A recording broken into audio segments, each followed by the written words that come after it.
పుణ్యక్షేత్ర నదీ స్థానం గురించి ఈ వీడియో. త్రయంబకమను నొక్క ముఖ్యమైన క్షేత్రం కలదు. ఇది పడమటి కనుమల దగ్గరున్నది.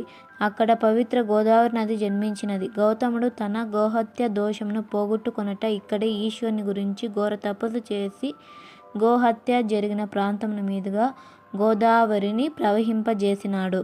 కావున మాఘమాసములో గోదావరి యందు స్నానం చేసిన తక్షణమే సకల పాపములు హరించిపోవుటయేగాక ఇహమందు పరమానందుడు కూడా సుఖపడెదరు.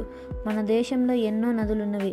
ప్రతి నదీ తీరమున ఎన్నో క్షేత్రములున్నవి. ఆ నదులలో మహానదులు, పుణ్యనదులు ముఖ్యమైనవి. అవి 100కు పైగా ఉన్నవి. అటువంటి కొన్ని పేర్లు ఆ నదీ తీరాలలో నన్ను క్షేత్ర దేవతలు కూడా శర్మించినట్లే అగును. అందుకని కొన్ని ప్రధానమైన నదుల పేర్లు గుర్తు చేసుకుందాము.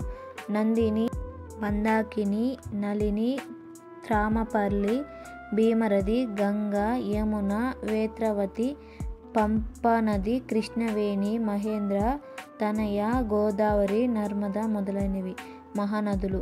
భగీరథి, గంగా, నర్మద, యమున, సరస్వతి, కృష్ణవేణి, బహుదా, భీమరథి, తుంగభద్ర, రేణుక, మలహపరిహరి, కావేరి, కృతమాల, త్రామపర్ణి, విశోక, కేశికి, గండకి, వీచత్రక, వశిష్టప్రవర, కాశాపి, సరియు, సర్వపాపహరి, కుశావతి, పాల్గుని, కరతోయ, పుణ్యాంద, ప్రణీత మొదలైనవి పుణ్యనదులు.